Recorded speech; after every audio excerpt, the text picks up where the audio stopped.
Assalamualaikum warahmatullahi wabarakatuh. Selamat pagi, salam sejahtera untuk kita semua. Yang terhormat, dosen pembimbing dan dosen penguji yang telah menyempatkan datang pada hari ini.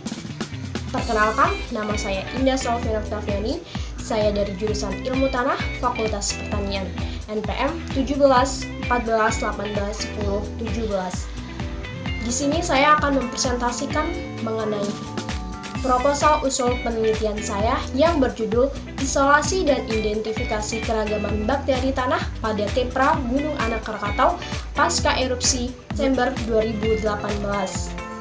Adapun poin yang akan saya sampaikan yaitu mengenai pendahuluan, tinjauan pustaka atau literatur, dan yang ketiga metodologi penelitian.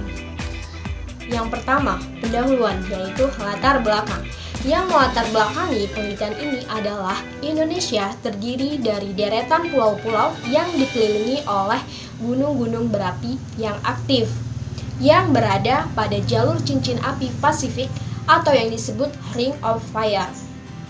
Tersebar 129 gunung berapi aktif yang sepanjang 7.000 km yang berada di ujung utara Sumatera, Jawa, Nusa Tenggara, Maluku, dan Sulawesi Utara.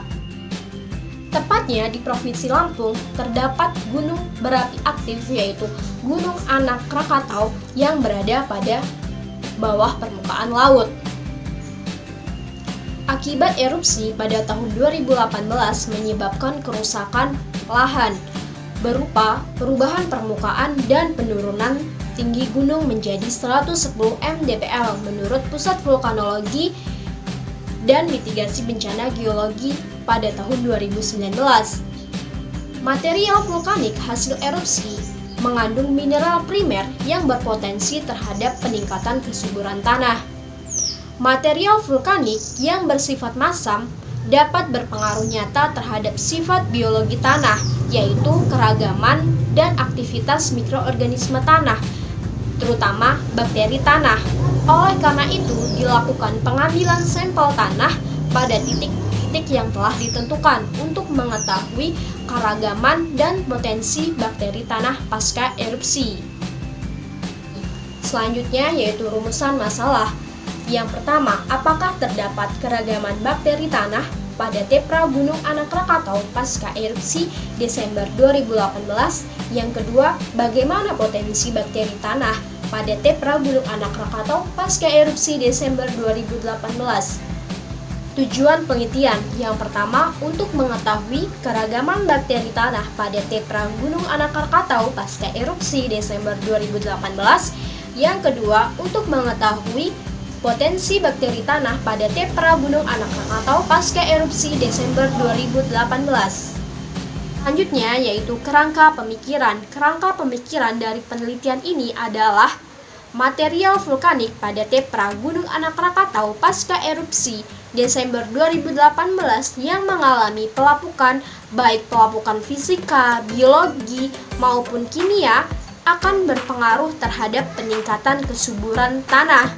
Oleh karena itu, dilakukan pengambilan sampel tanah pada 4 titik yang telah ditentukan, yang nantinya akan dilakukan uji laboratorium berupa isolasi dan identifikasi bakteri tanah. Pada umumnya, jenis bakteri yang masih bertahan pasca erupsi gunung berapi yaitu jenis bakteri termofilik.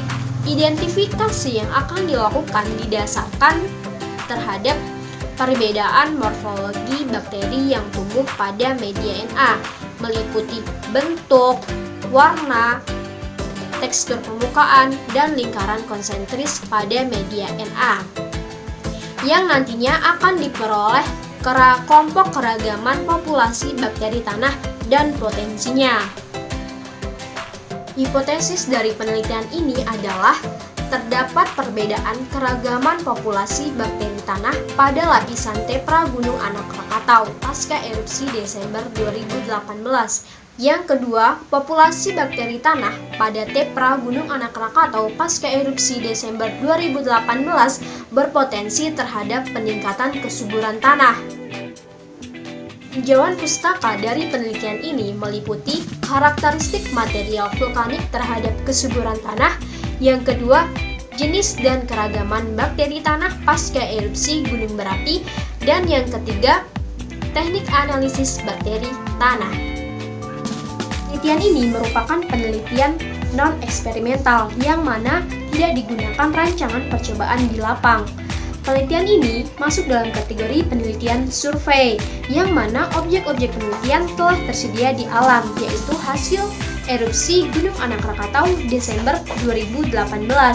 Oleh karena itu, kami melakukan pengambilan sampel tanah pada titik-titik yang telah ditentukan. Selanjutnya, yaitu poin yang terakhir, metodologi penelitian, waktu dan tempat. Penelitian ini terdiri dari 2 tahapan, yaitu tahapan pengambilan sampel tanah yang dilakukan pada 12 Agustus 2019 di Tepra Gunung Anak Rakatau, dan tahap yang kedua, isolasi dan identifikasi bakteri tanah yang dilakukan pada bulan Juni sampai September di Laboratorium Biologi Tanah Fakultas Pertanian Universitas Lampung. Bahan yang akan digunakan dalam penelitian ini adalah sampel tanah pada Tepra Gunung Anak Rakatau pasca erupsi Desember 2018, nutrien agar atau Na, larutan fisiologis NaCl 0,85%, aquades alkohol 96%, dan spiritus. Sedangkan alat yang akan digunakan yaitu Borbelgi, skop, cangkul, full box, plastik sampel, tabung reaksi, rak tabung reaksi, cawan Petri, Erlenmeyer, pipet tetes, mikropipet, batang penyebar, botol semprot, autoclave, LAF, kapas, aluminium foil, kantong plastik tahan panas, plastik wrapping, label, dan karet. Selanjutnya yaitu prosedur penelitian. Penelitian ini terdiri dari tahap yang pertama, yaitu pengambilan sampel tanah yang dilakukan pada 4 titik yang telah ditentukan, yaitu dari pinggir pantai menuju arah kawah Gunung Anak Rakatau. Selanjutnya, sampel tanah disimpan pada cool box yang nantinya akan dipindahkan ke lemari es Laboratorium Biologi Tanah.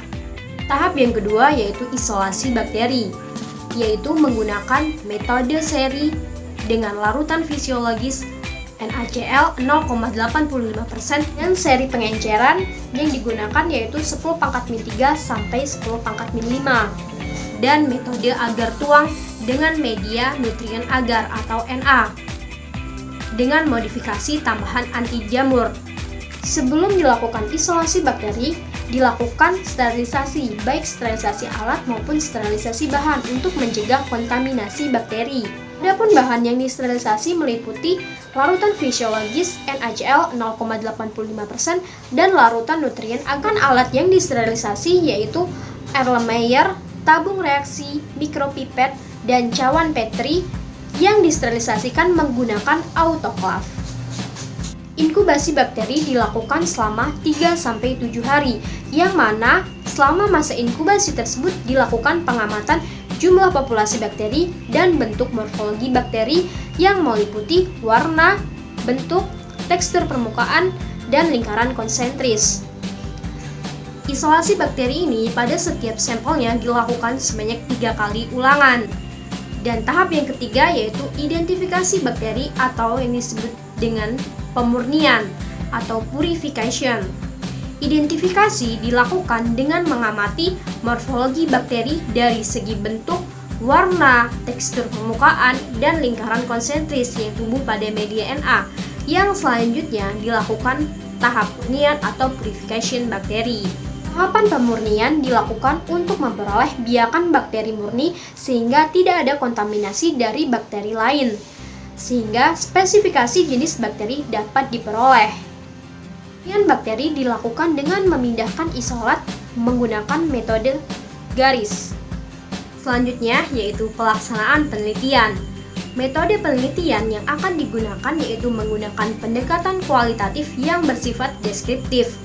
Tahapan isolasi bakteri akan diperoleh data berupa jumlah populasi bakteri dan tipe bakteri tanah yang tumbuh yang dapat diamati dari bentuk warna, permukaan isolat, dan konsentris lingkaran pada media Na. Tahap identifikasi bakteri atau pemurnian akan diperoleh data mengenai jenis bakteri dan yang menunjang potensi bakteri tanah tersebut. Selanjutnya yaitu variabel pengamatan dan analisis data. Dalam penelitian ini terdapat dua variabel dalam penelitian, yaitu variabel utama dan variabel pendukung. Adapun variabel utama diperoleh dari tahapan isolasi bakteri, yaitu berupa jumlah populasi dan bentuk morfologi bakteri yang tumbuh pada media Na, yaitu diantaranya warna, bentuk, tekstur permukaan, dan lingkaran konsentris. Variabel pendukung diperoleh dari tahapan pemurnian bakteri tanah, yaitu jenis bakteri tanah dan potensinya. Selanjutnya, data hasil penelitian ini akan disajikan dalam bentuk tabel, grafik, gambar, dan narasi. Sekian presentasi dari saya, kurang lebihnya saya mohon maaf. Terima kasih atas perhatiannya. Wabillahi taufiq wal hidayah. Wassalamualaikum warahmatullahi wabarakatuh. Selamat pagi dan salam sejahtera.